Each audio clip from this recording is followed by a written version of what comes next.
New York central और New York, new haven और Hartford रेलरोड्स के प्रेसिडेंट्स कसम खाएंगे कि ग्रैंड सेंट्रल स्टेशन पे सिर्फ 2 ही लेवल्स हैं, लेकिन मैं कहता हूं 3 हैं, क्योंकि मैं ग्रैंड सेंट्रल स्टेशन के तीसरे लेवल पे गया हूं।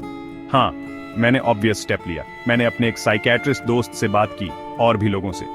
मैंने उसे ग्रैंड सेंट्रल स्टेशन के तीसरे लेवल के बारे में बताया और उसने कहा कि ये एक वेकिंग ड्रीम विश फुलफिलमेंट है।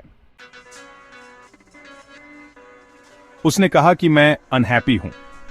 मेरी वाइफ थोड़ी गुस्सा हो गई, पर उसने एक्सप्लेन किया कि उसका मतलब है कि modern world insecurity, fear, war, worry और ऐसी ही चीजों से भरा है और मैं बस एस्केप करना चाहता हूं। वेल, कौन नहीं चाहता? मेरे जितने भी जानने वाले हैं सब एस्केप करना चाहते हैं, पर वो ग्रैंड सेंट्रल स्टेशन के किसी तीसरे लेवल में नहीं भटकते। पर यही रीजन है, उसने कहा, और मेरे सब दोस्त अग्री हुए। सब कुछ इसी तरफ पॉइंट करता है, उन्होंने दावा किया। मेरा स्टैंप कलेक्टिंग, फॉर एग्जाम्पल, वो टेम्पररी रेफ्यूज फ्रॉम रियलिटी है। वेल, मे बी, पर मेरे दादाजी को रियलिटी से किसी रेफ्यूज की जरूरत नहीं थी। उनके टाइम में चीजें अच्छी और पीसफुल थीं, जितना मैंने सुना है, और उन्होंने मेरा कलेक्शन शुरू किया था।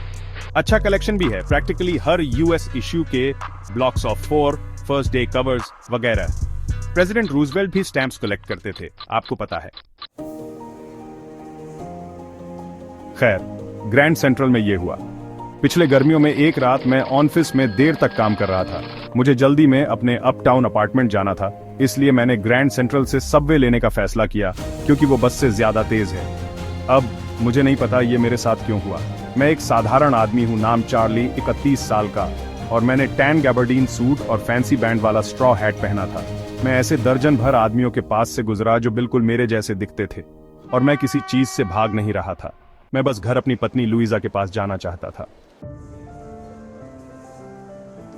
मैं वेंडरबिल्ट एवेन्यू से ग्रैंड सेंट्रल में घुसा और सीढ़ियों से नीचे फर्स्ट लेवल पे गया, जहां से 20th सेंचुरी जैसी ट्रेन्स जाती है। फिर मैं दूसरी फ्लाइट से नीचे सेकंड लेवल पे गया, जहां से सबर्बन ट्रेन्स जाती हैं। एक आर्चेड डोरवे में घुसा सबवे की तरफ और रास्ता भटक गया। ऐसा हो जाता है।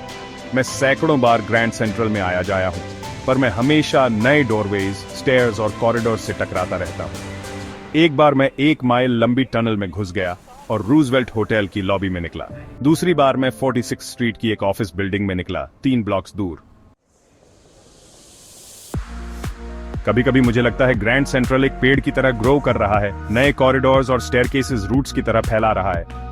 शायद एक लंबी टनल है जिसके बारे में किसी को नहीं पता, जो अभी सिटी के नीचे टाइम्स स्क्वायर की तरफ जा रही है, और शायद एक और सेंट्रल पार्क की तरफ। और शायद क्योंकि इतने सालों में इतने लोगों के लिए ग्रैंड सेंट्रल एक एग्जिट रहा है, एस्केप का रास्ता, शायद इसलिए मैं उस टनल में घुस गया। पर मैंने अपने साइकियाट्रिस्ट दोस्त को इस आइडिया के बारे में कभी नहीं बताया। मैं जिस कॉरिडोर में था वो लेफ्ट की तरफ एंगल और नीचे स्लैंट होने लगा, और मुझे लगा कि ये गलत है, पर मैं चलता रहा। मुझे बस अपनी फुटस्टेप्स की एम्प्टी साउंड सुनाई दे रही थी, और मैं किसी से नहीं मिला। फिर मैंने आगे वो हॉलो रोर सुनी, जो ओपन स्पेस और लोगों की बातचीत का मतलब होता है। टनल शार्प लेफ्ट टर्न हुई। मैं स्टेयर्स की एक छोटी फ्लाइट से नीचे गया और ग्रैंड सेंट्रल स्टेशन के 3rd लेवल पे आ गया। एक पल के लिए मुझे लगा मैं वापस 2nd लेवल पे हूँ, पर मैंने देखा रूम छोटा था, कम टिकट विंडोज और ट्रेन गेट्स थे, और बीच में इंफॉर्मेशन बूथ लकड़ी का और पुराना था, और बूथ में आदमी ने ग्रीन आई शेड और लंबे ब्लैक स्लीव प्रोटेक्टर्स पहने थे। लाइट्स डिम थीं और फ्लिकर कर रही थीं। फिर मैंने देखा क्यों, वो ओपन फ्लेम गैस लाइट्स थीं। जमीन पे ब्रास स्पिटून्स थे, और स्टेशन के उस पार लाइट की एक ग्लिंट ने मेरा ध्यान खींचा। एक आदमी अपनी वेस्ट पॉकेट से गोल्ड वॉच निकाल रहा था। उसने कवर खोला, अपनी वॉच देखी और फ्राउन किया। उसने डर्बी हैट, छोटे लेपेल्स वाला ब्लैक 4 बटन सूट पहना था, और उसकी बड़ी काली हैंडल बार मस्टैश थी। फिर मैंने चारों तरफ देखा और देखा स्टेशन में हर कोई 1890 समथिंग की तरह ड्रेस्ड था। मैंने अपनी जिंदगी में इतने बियर्ड्स, साइडबर्न्स और फैंसी मस्टैशेस नहीं देखे। एक औरत ट्रेन गेट से अंदर आई। उसने लेग ऑफ मटन स्लीव्स वाली ड्रेस पहनी थी और स्कर्ट्स उसके हाई बटन शूज के ऊपर तक थी। उसके पीछे ट्रैक्स पे मुझे एक लोकोमोटिव की ग्लिम्स दिखी, फनल शेप्ड स्टैक वाला एक छोटा सा करियर एंड आइव्स लोकोमोटिव। और तब मुझे पता चल गया।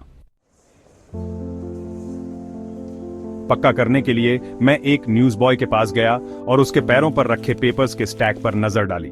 वो द वर्ल्ड था, और द वर्ल्ड सालों से पब्लिश नहीं हुआ है।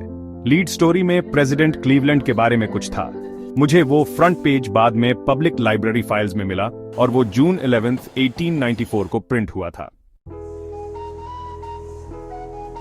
मैं टिकट विंडोज की तरफ मुड़ा, ये जानते हुए कि यहाँ ग्रैंड सेंट्रल के 3rd लेवल पे मैं टिकट्स खरीद सकता हूँ जो मुझे और लुइजा को यूनाइटेड स्टेट्स में जहां भी हम जाना चाहें ले जाएंगे।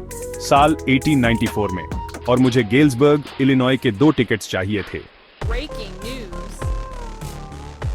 क्या आप कभी वहां गए हैं? वो अभी भी एक वंडरफुल टाउन है। बड़े बड़े पुराने फ्रेम हाउसेज, बड़े बड़े लॉन्स और विशाल पेड़ जिनकी ब्रांचेस ऊपर मिलती हैं और स्ट्रीट्स को रूफ करती हैं। और 1894 में समर इवनिंग्स दुगनी लंबी होती थीं और लोग अपने लॉन्स पे बैठते थे। आदमी सिगार्स पीते और आराम से बातें करते। औरतें पाल्म लीफ फैंस हिलाती। चारों तरफ फायरफ्लाइज, एक पीसफुल वर्ल्ड में। वहां वापस जाना जब फर्स्ट वर्ल्ड वॉर अभी 20 साल दूर था और वर्ल्ड वॉर 2 40 साल से ज्यादा फ्यूचर में, मुझे उसके लिए 2 टिकट्स चाहिए थे। क्लर्क ने फेयर कैलकुलेट किया। उसने मेरे फैंसी हेडबैंड की तरफ देखा, पर उसने फेयर कैलकुलेट किया और मेरे पास 2 कोच टिकट्स के लिए 1 वे इनफ पैसे थे। पर जब मैंने पैसे गिने और ऊपर देखा, क्लर्क मुझे घूर रहा था। उसने नोट्स की तरफ इशारा किया। ये पैसे नहीं हैं मिस्टर, उसने कहा, और अगर आप मुझे चीट करने की कोशिश कर रहे हैं तो आप ज्यादा दूर नहीं जाएंगे। और उसने अपने पास कैश ड्रॉअर की तरफ देखा। बेशक पैसे ओल्ड स्टाइल बिल्स थे, आजकल के पैसों से 1.5 गुना बड़े और अलग दिखने वाले। मैं वहां से मुड़ा और जल्दी से निकल गया। जेल में कुछ भी अच्छा नहीं है, 1894 में भी नहीं। और बस इतना ही हुआ। मैं उसी तरह चला गया जैसे आया था शायद। अगले दिन लंच आवर के दौरान मैंने बैंक से $300 निकाले, लगभग हमारे सारे पैसे, और ओल्ड स्टाइल करेंसी खरीदी। इससे मेरे साइकेट्रिस्ट दोस्त सच में वरी हो गया। आप लगभग किसी भी कॉइन डीलर से पुराने पैसे खरीद सकते हैं, पर आपको प्रीमियम देना होगा। मेरे $300 से 200 से कम के ओल्ड स्टाइल बिल्स मिले, पर मुझे परवाह नहीं थी। 1894 में एग्स 13 सेंट्स अ डजन थे, पर मुझे ग्रैंड सेंट्रल स्टेशन के 3rd लेवल तक जाने वाला कॉरिडोर फिर कभी नहीं मिला, हालांकि मैंने कई बार ट्राई किया। लुइजा बहुत वरीड हो गई जब मैंने उसे ये सब बताया, और वो नहीं चाहती थी कि मैं 3rd लेवल को और ढूंढूं, और कुछ समय बाद मैंने बंद कर दिया। मैं अपने स्टैंप्स पर वापस चला गया, पर अब हम दोनों ढूंढ रहे हैं हर वीकेंड, क्योंकि अब हमारे पास प्रूफ है कि 3rd लेवल अभी भी है। मेरा दोस्त सैम वाइनर गायब हो गया, किसी को नहीं पता कहां, पर मुझे थोड़ा डाउट था क्योंकि सैम एक सिटी बॉय है और मैं उसे गेल्सबर्ग के बारे में बताया करता था। मैं वहां स्कूल गया था और वो हमेशा कहता था कि उसे वो जगह अच्छी लगती है, और वो वहीं है, बिल्कुल 1894 में। क्योंकि एक रात अपने स्टैंप कलेक्शन के साथ खेलते हुए मुझे मिला। क्या आपको पता है फर्स्ट डे कवर क्या होता है? जब एक नया स्टैंप इश्यू होता है, स्टैंप कलेक्टर्स कुछ खरीदते हैं और उन्हें सेल के पहले दिन खुद को एनवेलोप्स मेल करने के लिए यूज करते हैं, और पोस्टमार्क डेट प्रूफ करता है। एनवेलोप को फर्स्ट डे कवर कहते हैं। उन्हें कभी खोला नहीं जाता, आप बस एनवेलोप में ब्लैंक पेपर डालते हैं। उस रात मेरे सबसे पुराने फर्स्ट डे कवर्स में मुझे एक ऐसा मिला जो वहां नहीं होना चाहिए था, पर वो वहां था।